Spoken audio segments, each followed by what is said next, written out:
खैर मुबारकां तुहानू भी ईद बड़ी बड़ी मुबारक ला तुहानू हुणे याद ही पे करने सा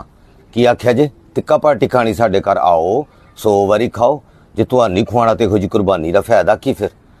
पर एक छोटा जिहा काम करिया जे अजकल तुहानू पता गैस नहीं आती तो साडे इत्थे कोले भी नहीं लभदे ते आंदे ना रस्ते चो 10 किलो कोले लै आया जी ते टिक्के कबाब लाने वालियां सीखां भी नहीं मेरे को है वो भी लै आया जी एक छोटा जिहा होर काम करिया गया 25 नान एक बोतलों का पैट 2 वड्डे आइसक्रीम के जंबो साइज के पैट